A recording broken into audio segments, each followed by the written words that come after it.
Assalamualaikum warahmatullahi wabarakatuh. Selamat datang di channel Kabar CPNS P3K Kesehatan. Semoga teman-teman sehat selalu ya. Nah, kali ini kita akan membahas ya lagi-lagi dan lagi tentang P3K dan CPNS di tahun 2024. Nah, berita apa saja? Oke, kita akan ulas bersama-sama teman-teman ya. Nah, sebelum kita ulas bersama-sama, ada baiknya bagi teman-teman yang baru bergabung dan baru tahu channel ini, silahkan subscribe dan bunyikan tombol loncengnya agar tidak ketinggalan tentang kabar CPNS dan P3K yang terbaru. Oke, langsung saja teman-teman ya. Nah, kali ini ada dari Menpan RB ya, Menteri Pendayagunaan Aparatur Negara dan Reformasi Birokrasi teman-teman ya. Nah, ini kumpulkan Kanrek BKN seluruh Indonesia. Menteri Anas pastikan kelancaran seleksi CASN di tahun 2024 ya, teman-teman ya. Memang nantinya akan diadakan untuk P3K, nah untuk CPNS seleksi administrasi sudah ditutup teman-teman ya. Nah, nantinya akan digelar ya untuk pemantapan pada penyelenggaraan baik P3K maupun CPNS di tahun 2024 teman-teman ya. Nah, pengadaan aparatur sipil negara atau ASN digelar untuk memenuhi kebutuhan SDM aparatur yang tepat sasaran, tepat jumlah dan tepat guna. Kemudian rekrutmen ASN yang berkualitas demi meningkatkan kualitas pelayanan publik dalam mendukung kelancaran pelaksanaan tugas dan pelayanan kepada masyarakat. Mencermati hal ini, Menteri Pendayagunaan Aparatur Negara dan Reformasi Birokrasi (PANRB) Pak Abdul Azwar Anas mengimbau Badan Kepegawaian Negara atau BKN serta seluruh kantor regional untuk jemput bola dalam memastikan kelancaran rekrutmen CASN tahun 2024. Menteri Anas mengimbau BKN untuk menyiapkan strategi komplain handling di setiap titik kantor BKN di pusat, regional maupun unit pelaksanaan teknis. Nah, jadi teman-teman ini untuk Pak Azwar Anas mengimbau semuanya harus cepat bola dan harus menyiapkan strategi komplain handling ya di setiap kantor BKN maupun di UPT teman-teman ya. Kemudian perlu pusat informasi atau krisis center yang disiapsiagakan di setiap titik kantor BKN baik online maupun offline. Kemudian butuh tenaga ekstra terkait komplain handling dan penanganan berbagai informasi terkait CPNS, P3K, dan non-ASN teman-teman ya. Jadi sangat siap sekali ya pemerintah sudah mau memberikan informasi, kemudian ada krisis center yang nantinya untuk mempermudah teman-teman untuk bertanya apabila ada sesuatu yang terkendala, baik itu identitas maupun lain sebagainya teman-teman ya. Kemudian Anas mengatakan seluruh kantrek BKN sebagai pelaksana teknis rekrutmen CASN menjadi ujung tombak kelancaran pelaksanaan CASN. Krisis center yang disiapkan diharapkan dapat menangani keluhan dari masyarakat atau calon pelamar CASN di tahun 2024. Ya, kemudian BKN diimbau untuk menyiapkan standar operating procedure atau SOP sebagai panduan jawaban atas pertanyaan-pertanyaan krusial yang sering ditanyakan calon pelamar terkait pengadaan CASN teman-teman ya.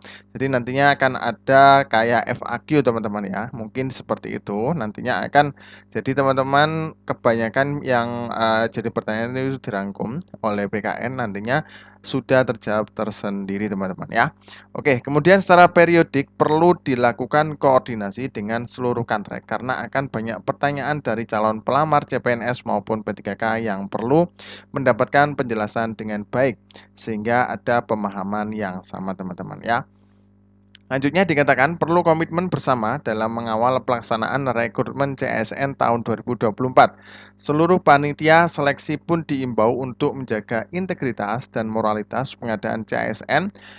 Anas berharap BKN dapat mengoptimalkan mekanisme komplain handling agar pertanyaan maupun keluhan dari masyarakat dapat tertangani dengan baik teman-teman ya.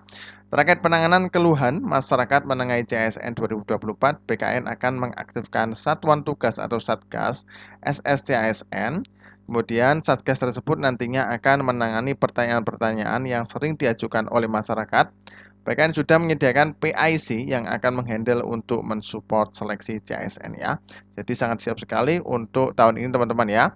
Selain itu BKN telah menyediakan pusat bantuan bagi calon pelamar CASN melalui HTTPS/helpdesk/sscsn bkn.go.id teman-teman ya.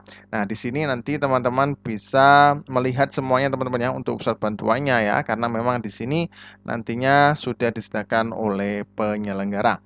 Kemudian pada layanan helpdesk tersebut calon pelamar dapat menanyakan terkait permasalahan terkait data diri, kemudian pengaduan data ASN, permasalahan terkait keamanan password dan keluhan lainnya. Haryomo mengungkapkan pendaftaran CPNS tahun 2024 telah dibuka pada 20 Agustus hingga 10 September.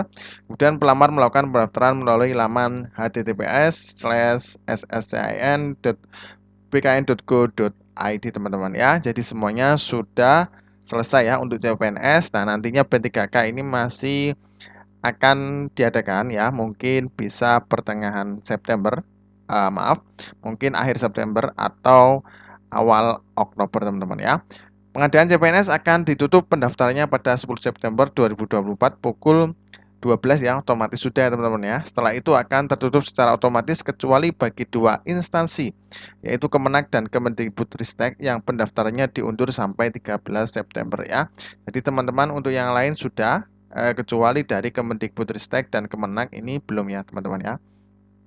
Kemudian berkaitan dengan hal tersebut, Haryomo pun memaparkan terkait statistik pelamar CPNS tahun 2024 berdasarkan data BKN per 9 September 2024 pukul 20 WIB. Terdata jumlah pelamar yang sudah mendaftar yang sudah memilih instansi sebanyak 3,6 juta dan submit sudah mengakhiri pendaftaran atau resum sebanyak 2,7 juta. Jadi banyak sekali teman-teman ya. Kami doakan semoga nantinya teman-teman juga lolos semuanya teman-teman ya. Nah, untuk menghindari terjadinya gangguan sistem pada website SSCSN pada hari terakhir pendaftaran, Haryomo mengimbau calon pendaftar CPNS untuk tidak melakukan submit pada saat mendekati batas waktu akhir pendaftaran ya. Nah, ini biasanya nanti error ya teman-teman ya. Biasanya error banyak sekali yang mengklik. Nah, itu nantinya ketika teman-teman sudah pada injury time, teman-teman nggak bisa mengklik. Nah, itu sangat merugikan diri sendiri teman-teman ya. Kami juga sudah memberikan surat kepada seluruh PPK ya atau pejabat pegawai kepegawaian untuk menginfokan kepada seluruh masyarakat untuk segera melakukan submit agar tidak menumpuk di injury time. Karena kalau menumpuk di akhir-akhir ini bisa mengganggu sistem SSCSN dan khawatir ada bottleneck teman-teman ya. Oke, kita lanjut ke berita berikutnya teman-teman ya. Nah, ini teman-teman ya. Ini jumlah pelamar CPNS 2024 bandingkan dengan total formasi ya. Jadi ternyata banyak sekali yang melamar ya, tapi kebutuhan sedikit teman-teman ya. Nah, ini jumlah pelamar CPNS 2024 di pemerintah Kabupaten Kudus, Jawa Tengah hingga hari terakhir pendaftaran 10 September 2024 mencapai 1.677 pendaftar. Adapun jumlah formasi CPNS 2024 di lingkup Pemkab Kudus hanya 50 kursi. Nah, dari jumlah pendaftar sebanyak itu yang melakukan submit hanya 1.471 pendaftar, teman-teman ya. Nah, padahal kata dia sudah ada perpanjangan pendaftaran CPNS 2024 yang seharusnya berakhir pada 6 September 2024 diperpanjang hingga 10 September 2024. Nah, kemudian dijelaskan bahwa perpanjangan masa pendaftaran ini karena adanya kendala teknis pada sistem materai elektronik dari Perusahaan Umum Percetakan Uang Republik Indonesia atau Peruri ya. Jadi di sini ada kendala teknis sehingga banyak teman-teman yang tidak submit teman-teman ya. Selama masa perpanjangan, pendaftar tidak harus menggunakan e-materai sebagai syarat dalam pendaftaran karena bisa menggunakan materai fisik ya teman-teman ya. Nah, ini untuk khusus daerah Kudus ya. Kemudian lebih lanjut dia mengungkapkan dari 50 formasi CPNS 2024 terdiri dari tenaga kesehatan 20 formasi dan tenaga teknis 30 formasi. Dia mengakui formasi yang sepi peminat jabatan untuk jabatan fungsional kesehatan ya. Jadi banyak yang kurang ya untuk kesehatan. Jabatan fungsional kesehatan tersebut meliputi dokter ahli muda, yaitu dokter subspesialis penyakit dalam, hematologi, dan onkologi medik, teman-teman ya. Kemudian dokter ahli pertama yaitu dokter spesialis mata, dokter spesialis pulmonologi, dan kedokteran respirasi atau paru ya.